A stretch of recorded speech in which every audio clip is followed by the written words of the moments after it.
Okay, folks, we're going to go ahead and get started. Unfortunately, the best laid plans. We were going to put this on Facebook Live. We tested it several times when we first got here, and for whatever reason, it will not work. So this is being recorded. We will post it later. So with that, welcome. My name is Jeanette Smith, Public Information Officer with Northern Rockies Team 1. So for those who don't know, we are a local Northern Rockies team. Many of the folks that are serving on the team are folks that live in your communities. And if we don't live in your communities, many of us are your next door neighbors.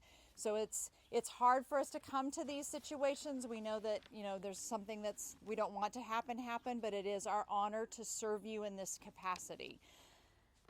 The purpose of this meeting tonight is specifically to talk about the West Lolo Complex and the fires that make up that complex, and then also to answer your questions. We want to make sure those questions are answered during this time.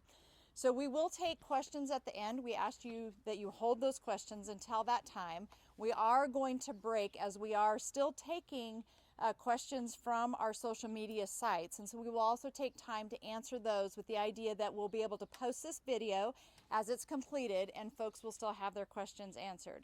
So right now I'm going to go through a list of the speakers we have here this evening for you. We have Dave Robleski, who is the Plains-Thompson Falls District Ranger. We have Tom Rummel, the Sheriff in Sanders County. Jill Webster, who does Air Resources. Brian Anderson, who is our Fire Behavior Analyst. Andy Hausberger, who is our Operations Section Chief. Dave Olson, who is here from DNRC to speak to us about the Henry Creek Fire. Myself, and then our Incident Commander, Mike Goycochea. So with that, I'm going to turn it over to Dave, the District Ranger here in Plains and Thompson Falls. Good evening, everybody. Dave Robleski, District Ranger at the Plains-Thompson Falls Ranger District. Welcome. Thank you for being here. Thank you for your interest in our fire suppression efforts. Would also like to thank our Northern Rockies Incident Management Team who's here helping the Ranger District out. We started, I think, Tuesday with about 15 lightning fires on the Ranger District, about 40 lightning fires on the Lolo National Forest. Spent the week setting priorities, getting the incident management team set up. The district and the forest are working on successfully suppressing most of those fires. The rest of them we're still working on. They aren't quite successfully suppressed yet, and that's kind of what we'll be talking some more about tonight. So priorities usually are based on values at risk, private lands, homes, things like that. So those are the first fires we go after, and we've had some great success on those. So I will turn it over from that point. Thank you.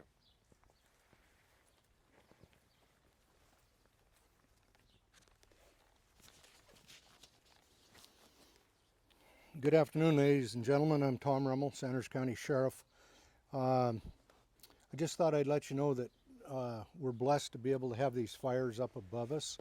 Where they're located on the topography doesn't cause the Sheriff's Office a lot of concern at this time as far as pre-evacuations or evacuations of homes. Later on this week, we'll be going through population protection plans and looking at some things in that area. You can expect by next Saturday stage 2 restrictions to come on. They will be posted, so I'd ask that you look at those postings for the restrictions there. At this point, I'd like you to really think about the fuels out there and the volatility of them. They'll probably speak about this fire behavior, fire weather. Yesterday afternoon, Henry Creek, we had a man-caused fire take place in Henry Creek, and it took off very, very fast, and I believe covered 202 acres. From my understanding, they've got it taken care of, but it happened very quickly in steep, grassy terrain. So when you get an afternoon like we had yesterday with red flag warnings and high winds, it's at a point where, like I like to say, you don't want to even spit. It's so bad. I would urge each and every one of you to talk to your neighbors, to increase your, just your thought process on what you're doing out there. Don't be mowing your lawns in the afternoon, doing anything such as shooting, things like that, that can cause a spark, because in just a matter of a few minutes you're going to have a fire that you cannot control. So that's basically what I have to tell you. I'll be available for some questions later on. Thank you.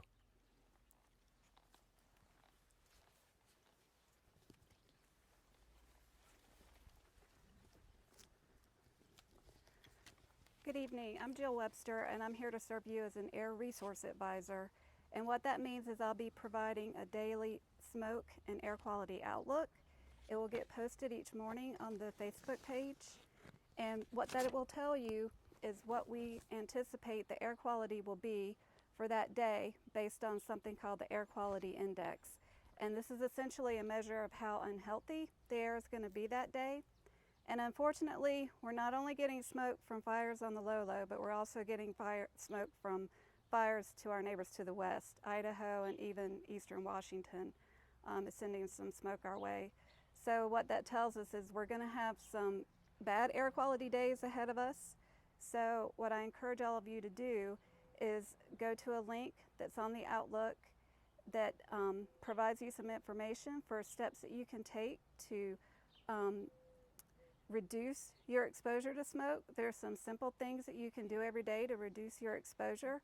So we want you all to stay well throughout this fire season. And we're here to provide any information that you need on air quality. My contact information is on the Outlook, so feel free to call me if you have any questions about anything on the Outlook or any other questions about what you can do to protect yourself from smoke this summer. Thank you.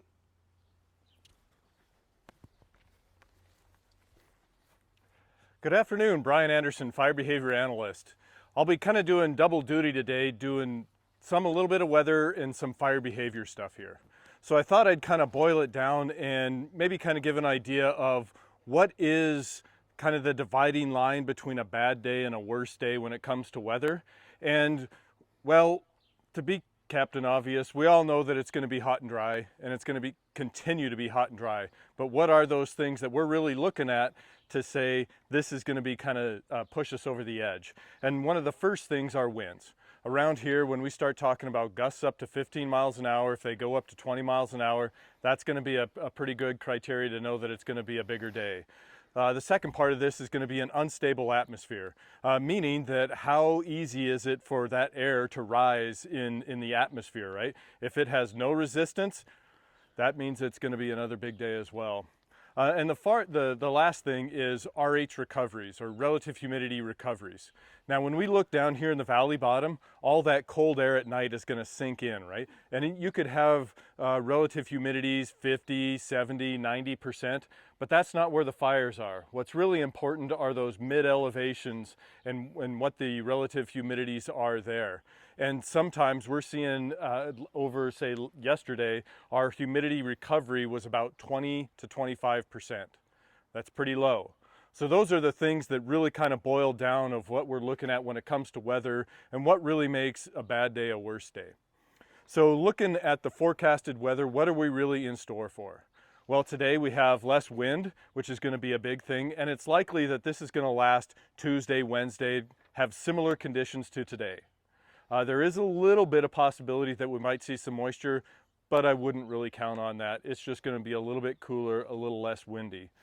The next kind of big day that we're looking at, and I have to preface this by saying weather is really difficult to predict, especially when you're talking 3 days out. So take this with a grain of salt. But we're looking at Thursday as that next bigger day when everything kind of lines up again, where we have those unstable atmospheres, higher winds, and some of those RH recoveries that might not be so great. As we kind of look over into the fire behavior, we've got basically two different kind of fires out here. First of all, sunset, sheep, seagull, and cataract. Our operations folks have done a great job on those, so I'm not really going to talk a whole lot about that, but I can just kind of mention from the fire behavior stance, it's really just about, are there going to be torching trees right on the edge, or are there things that are going to roll out? Those are going to be the things that cause us problems over there. And as we move on to Deep Creek, we've got a little bit of good news on Deep Creek, is that we were over on the Stark Lookout and we're able to put up a weather station, which we didn't have there before. So now we'll be able to get a little bit better idea of what those overnight humidity recoveries are, so that we can kind of prepare our folks and let them know what they can kind of expect for that day. Also to note, we are trying to get some more of those weather stations to get out there and look at that same exact thing for the Thorn fire as well. But with Deep Creek, or sorry, Deep Lookout, you know, the winds and the fuels are kind of lining up with that thing, and that's why you're seeing it even on these more moderate days. It has a little bit of fire that's kind of poking up there, and with these hot, dry conditions, that's what you can expect. It's not going to punch up a big column, you know, maybe just these little runs that are kind of out there. As we move over to Thorn, Thorn is a little bit different because it's trying to burn into the wind a little bit. It's still following those fuels, but it's having a little bit rougher time kind of moving down the hillside with that. If everything lines up, that story kind of changes and you'll see a big column coming out of that. If there's any questions, feel free to grab me after the briefing. Thanks.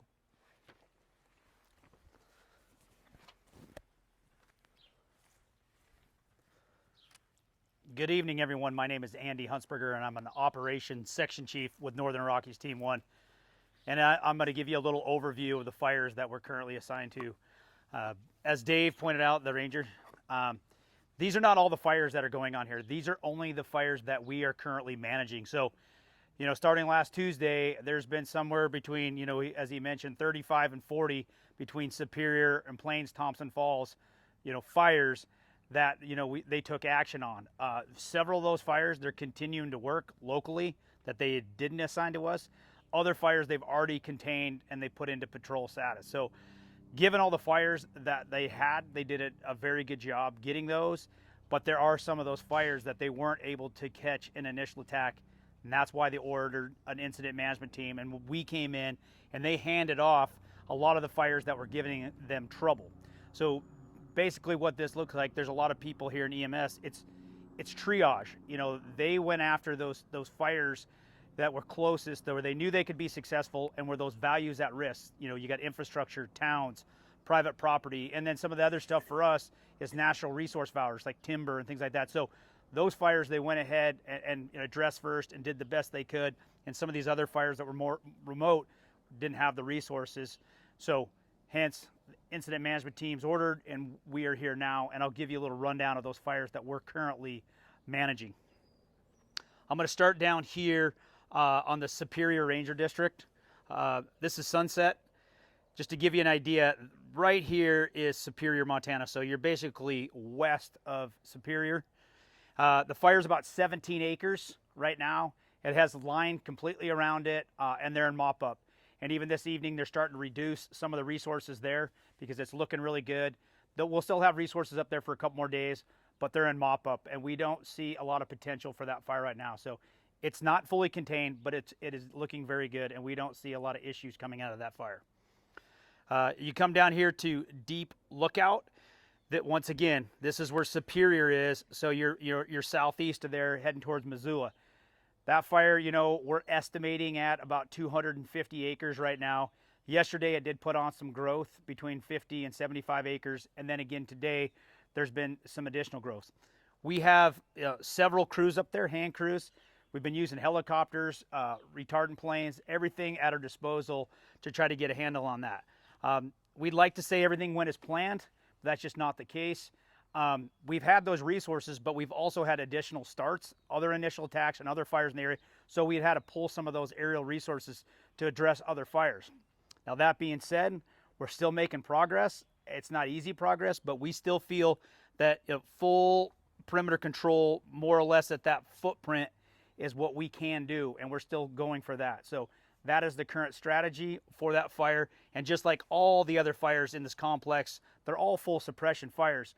But and the ones I've already spoke to, we're trying to keep them as small as possible at this given point because we think we can do that. We think we have the resources and, we have the right weather and we're still being successful. So that's our current plan for now, and we'll see how things go from there. Jumping over here to Seagull Creek. This is where the Clark Fork River is, to give you a little, idea where it flows through there, going between, Plains and St. Regis, or Paradise and St. Regis. So you're just to the southeast. That fire is about 20 acres. It's been challenging. It's in some of the most challenging conditions you could imagine. It's very steep, rocky. We've had rollout several times, but the individual firefighters that are in there, they've kept getting after it, and we've had aerial resources to support them. So it is holding steady at 20 acres, and they're feeling confident that it won't grow any larger. Once again, I'm not saying that's a guarantee. I'm just pointing out that they're feeling, good about the current situation with Seagull Creek, and that hasn't always been the case. Moving over here to Sheep Creek, it's about 6 acres, 5.8, but we'll round up to 6, make it easy. The fire has line all the way around it, and they're currently mop up, and we're looking at it another day or two and pulling some resources off there. So Sheep Creek is looking very good and no issues at this time. I'm going to step over here to the other side now, talk about a couple other fires. So you have Cataract, which is the furthest one to the north. We were just assigned this fire yesterday. It's about 0.4 acres, so we'll go ahead and round it up to a half acre. There's resources on scene. They've got line around it. They found an additional spot today. They're able to pick that up as well, so we don't see any issues coming out of Cataract at this point. We'll probably have resources up there for another day or two, but progress is going well, and we see that fire being put to bed here in the near future. I'll now move down here to Thorn Creek and Winnemuck. They are two different fires, but for all intents and purposes, it's one fire. They're eventually going to grow together.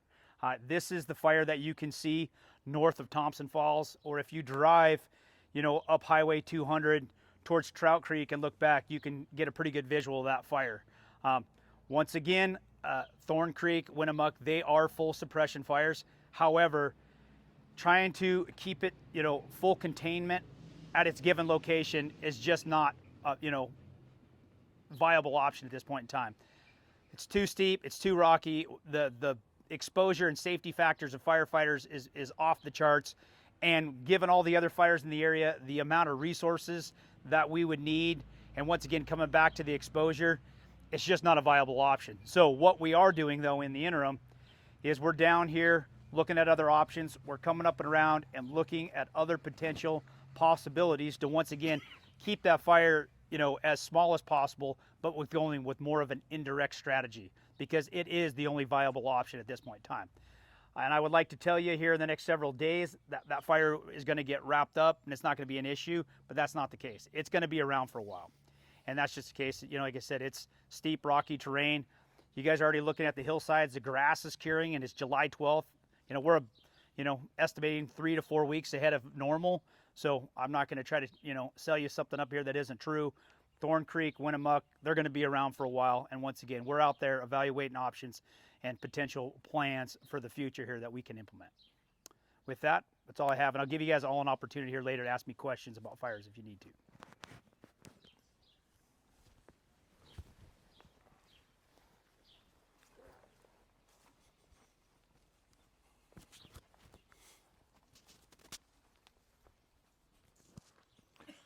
Hi, I'm Dave Olson. I'm the unit manager here for the DNRC Plains unit.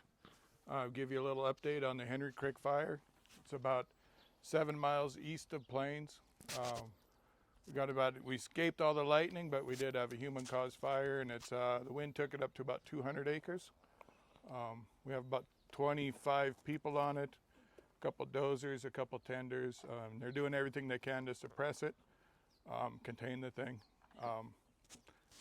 Resources are pretty limited. We do have another 10 people coming tomorrow to help us out. But right now, that's the only fire we got going. So, no structures are threatened at this time. So they're doing everything they can. So thanks.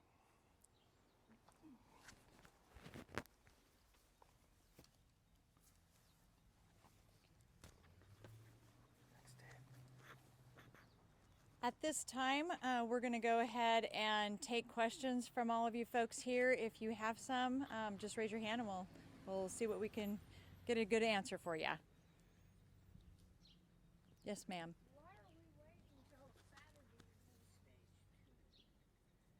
The question is, why are we waiting until Saturday to go to stage 2? So it's a matter of advertising, right, Bill? Yep. We would have done this last week, but the decision to do it didn't line up right. We've got to be able to put this out there to everybody in Sanders County. That involves the papers as well. I know Facebook and things like that are great, but we got to dot our I's and cross our T's. So it's going to be this Saturday. Any others while I'm up here?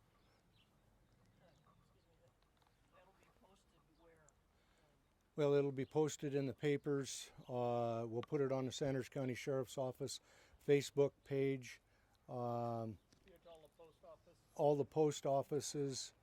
I'm sure that the Forest Service is setting up what they call trap lines, these information boards, sandwich boards around the communities. It would be posted on there as well. Yep.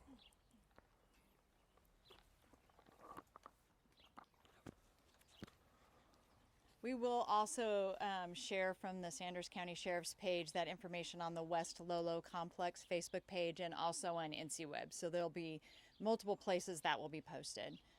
Other questions? Yes, sir. Is Henry Creek being managed as part of the complex at this point, or is it independent? Can you go ahead and answer? Yeah, it's not being managed as part of the complex. Gotcha. Oh, I'm sorry. Yep. The question was, is Henry's Creek being managed under the West Lolo Complex? And no, it is not. Yes, ma'am. How far up Henry Creek is that fire? 3.5 miles. So the question was, how far up Henry Creek is the fire? And the answer was 3.5 miles. Any other questions? All right. Oh, yes, ma'am. Is there any possibility that it could slop over and come down Highway 28? So the question is there any possibility it could slop over and come down Highway 28?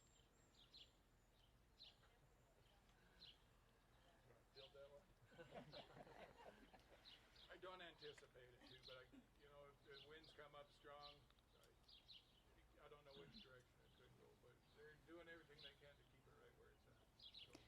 So for those who will be watching this recording later, correct me if I don't paraphrase this correctly, that they don't anticipate that, but if the winds come up, they can't speak to which direction the fire spread will take place.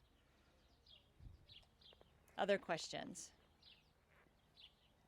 All right, I have my phone, and I don't mean to be rude, but that's how I'm gathering the questions from our social media, and at this time, it doesn't look like we have any questions in that venue. So if all of you have any other questions? All right, now I'm going to turn it over to our incident commander, Mike Gokichia. Okay, good evening, everybody. First and foremost, thank you for taking the time to come out here and get the briefing we just gave you. I think operations and other members of the team did a good job of explaining the situation we're in here, dealing with the fires within the West Lolo Complex. What I'm going to talk to you about is some things that aren't showing up here on the map, and part of it's around what you heard Dave say he's struggling with his fire and what we're struggling with on our fire. It's getting the actual resources we need to deal with these fires. What you have going on, if you look at the national system, we have 5 levels that we gauge where that system is in preparedness. And right now we're at preparedness level 4. We're 1 tick away from being at the highest level possible. So it kind of tells you what's going on nationally. When you move to the Northern Rockies geographic area, which includes North Idaho, all of Montana, and North Dakota, we've actually gone to preparedness level 5, which is the highest we can go as of 0700 yesterday, due to the number of resources that have been mobilized across just that small geographic area, North Idaho, Montana, North Dakota. My team that I brought in, many of us are located within the Northern Rockies, so we're a hometown team, if you will. Many of the folks on my forest or team actually work on the Lolo National Forest, so there's a lot of advantage to having us here for this assignment. So that's good. But when you analyze our team, we came in with close to, I think it was about 87 folks when we mobilized here. There's 10 other teams just like my team spread out in the Northern Rockies right now. And myself as an incident commander, I'm competing against those other incident commanders to get the crews and the engines and the equipment that we need to take action on these fires. So that is why you hear us saying that we're challenged to get the resources in that we need to actually do the work we're doing out there, and why Dave, even in an initial attack scenario, is talking about some shortages with the needed resources. So it paints kind of a grim picture, and I'll be honest, just like Operations said, we are very early in the fire season. This is our second deployment in the Northern Rockies, and it's only July 12th. In past years, we wouldn't even be mobilized until probably another week or two from now. So it is very concerning to us, and I think Operations did a very good job of explaining what we're dealing with over here on Thorn and Winniamuck. And with that, rest assured, this team, we're taking the direct actions here, but we're also building the plan for the district and the forest to deal with that fire over the course of whatever this season ends up being. So there's a lot of work going on behind the scenes, working with the local government, with the DNRC, to come up with the plan of how we're going to deal with that fire as it moves across the landscape. And what we're looking at, like Operations was saying, is where is the highest probability of success, and what resources is it going to take to actually implement and protect those values at risk that are important to all of you. So with that, that's really all I'll share tonight. Again, appreciate you coming out here to listen to the briefing, and then if you have any questions or want to meet with any of us, we'll be around for a while to look at the maps and try to answer anything else you have offline. So again, thank you. So I'd just like to conclude the meeting this evening, giving you a little bit of information on where to find information. So if you picked up one of our daily updates on the back table, our phone number is listed at the top of that, but if you didn't, that phone number is 208-274-9674. We also have information posted on NCWeb, and if you just search for West Lolo Complex, that will come right up. We also have a West Lolo Complex Facebook page. In addition, we're posting information on the Lolo National Forest Twitter page. We also have on the back table, if you have a smartphone, or just information on how to sign up for HyperReach, and that's through Sanders County, and that's just a way to get instant notifications on evacuations and other emergency notices. So with that, thank you for your time. If you'd like to grab some water as you exit, please feel free to do so. Thank you.